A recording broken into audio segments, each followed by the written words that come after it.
Well, when we started Prezi at a conference not very different from this one actually, but we had a lot at stake. So I had left the country where I was born, which is Sweden, and moved to the country of my parents, which is Hungary. But that wasn't the only thing at stake, because we wanted to take on the world's largest company at the time, or at least one of the largest. You may know this, right? They do PowerPoint, Microsoft, yeah? And a lot of people were kind of thinking that would be a really foolish thing. But anyway, you do what you do. You work as an entrepreneur and you live off your savings. And then after a year's worth of work, it was time for us to actually show what we had done. And so I went to a conference not too far from here in Amsterdam, to the Next Web conference. And in these conferences, you can imagine there are hundreds of entrepreneurs pitching their ideas, and I was just one of them.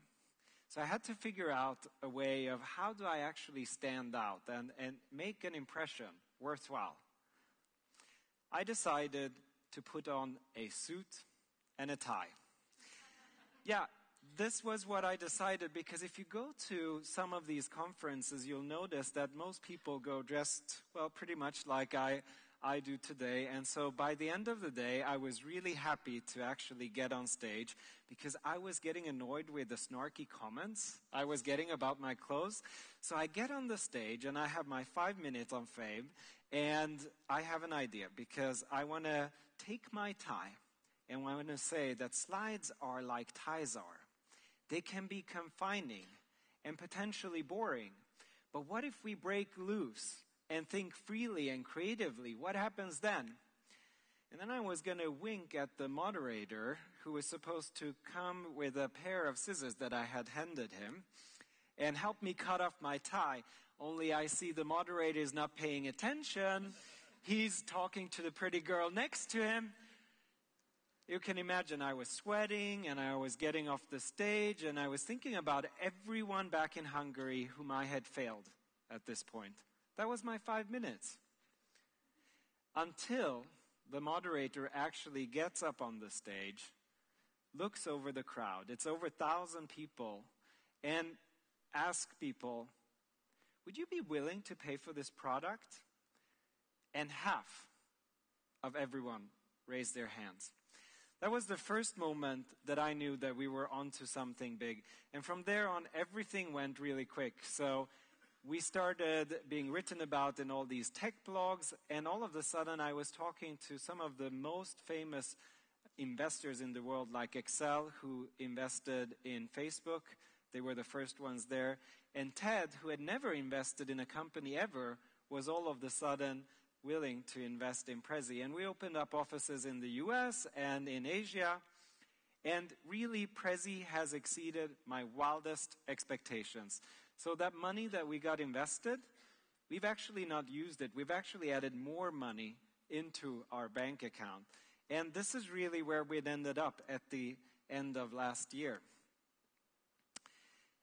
And today, Prezi has 200 employees, and it's not just the employees in the company, actually. It's actually a company that's providing jobs for other companies by which people are providing services around Prezi. So it may be trainers or designers. There are authors who are writing books about Prezi, 83 now. There are even cartoonists who are drawing. This you can see here is actually a cartoon from Korea, drawing pictures of people using Prezi. And this is a nice picture. I'm very proud of this. This is actually Bono speaking at TED using Prezi. So I had to put that in. And you know what happened to me last week? Well, I got to meet this guy to talk about educational efforts in the US, because Prezi is now a part of helping children in the US to be creative. And I hope that now that I'm in Brussels, I will get governments from Europe as well interested in the same thing. But why has all this happened? Well, essentially it turns out that Prezi behaves a little bit like your brains does.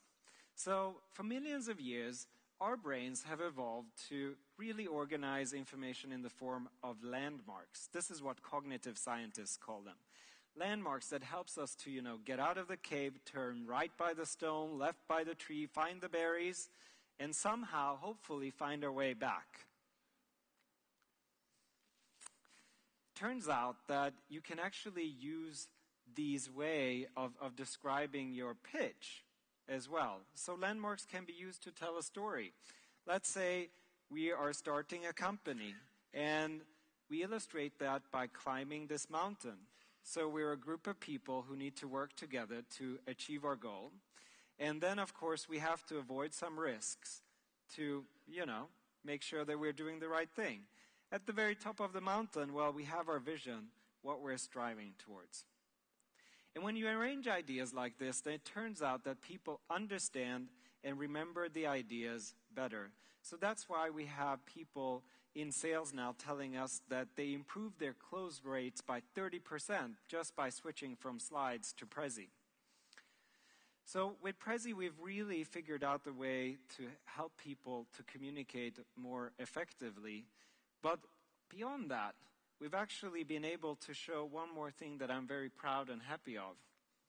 And it's that you can build globally successful companies from unexpected places like Hungary. So when I was meeting Obama, there were 9 partner companies there participating in his program.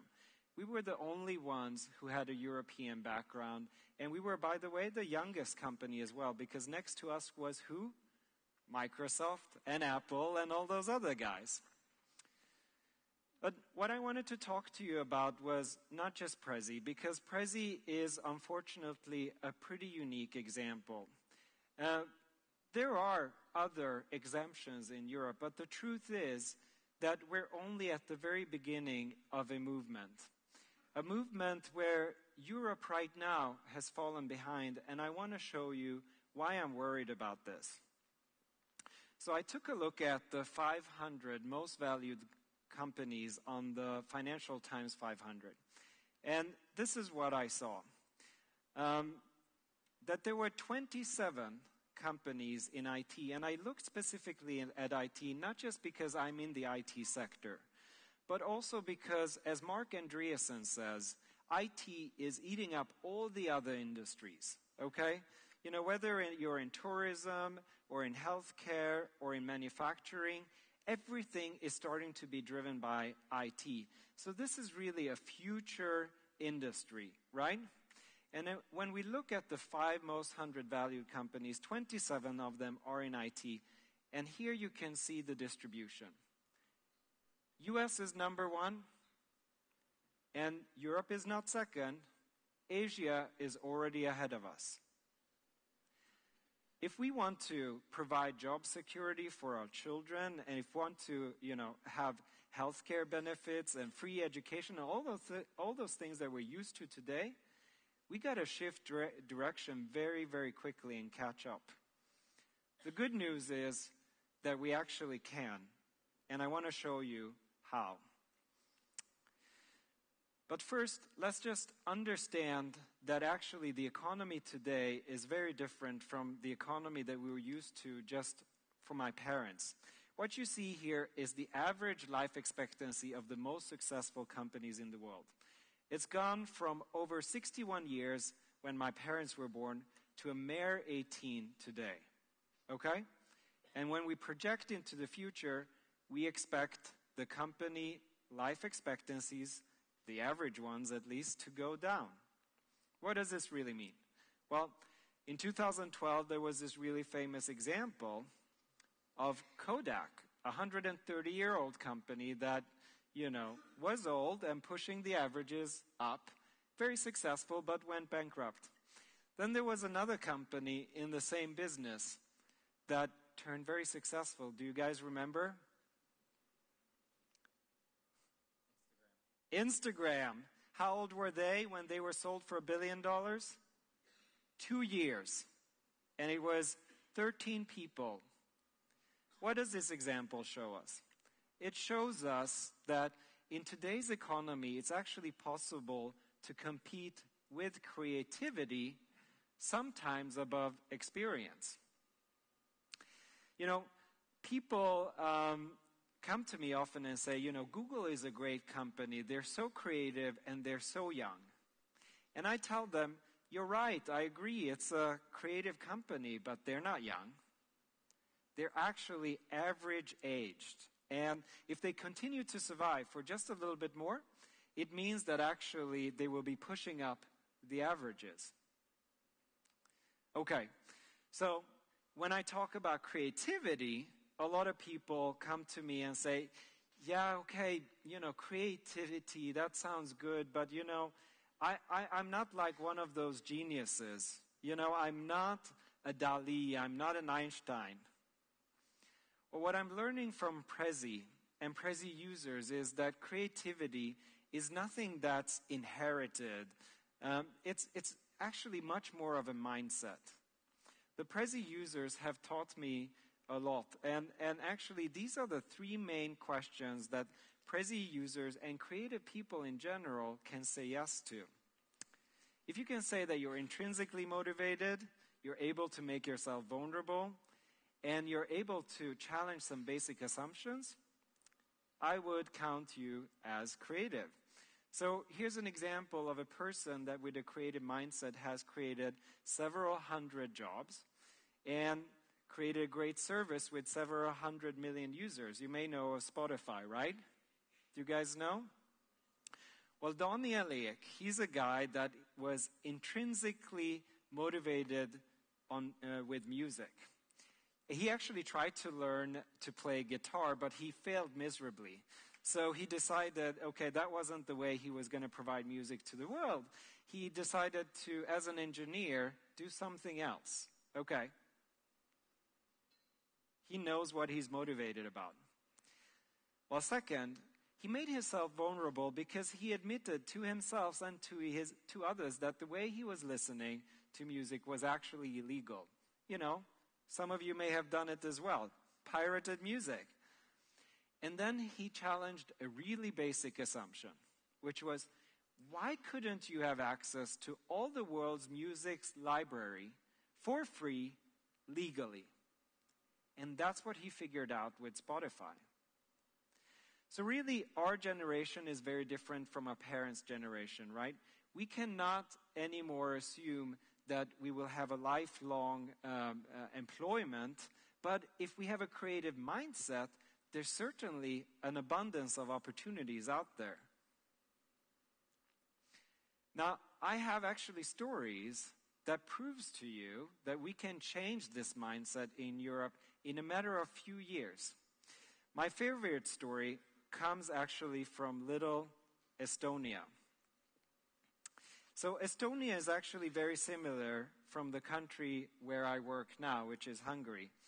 Estonia came out of the socialist era very disillusioned by its future. People had no real hope about what they would be able to do to be really successful in the world. Until this company came along. Skype. Yeah, it was a large part of Skype was built actually in Estonia. And then, of course, a lot of people got rich in Estonia, but much more important than the fact that they got rich, I think, was the fact that Estonians themselves started to believe that they can actually be competitive on a global scale, not through experience, but through creativity. And you know what happened in December? The Economist named Estonia Europe's most entrepreneurial country. It wasn't the UK, it wasn't Holland, it wasn't Sweden. Estonia. And I can see similar changes happening in my hometown in Budapest. Already now we have 4 companies that has made a global success just in a matter of few years. So Logmein trades on NASDAQ for $800 million. Ustream is serving 80 million users every month with mobile streaming. NNG is providing cars with GPS navigation. And in the case of Prezi, well, we've been actually effectively reversing the brain drain happening from Europe today. We have brought 26 different nationalities to Budapest to think about how to improve human communication. So, I believe that if we're willing to find our intrinsic motivation, make ourselves vulnerable, and challenge some really basic assumptions, we in Europe can, in a matter of few years, change our mindset. Maybe we'd have to be willing to cut 1 or 2 ties. But we're entering in an age of ideas. Ideas that are based on creativity, where the playing field is being leveled. So we should really take advantage of this and make the change. Thank you.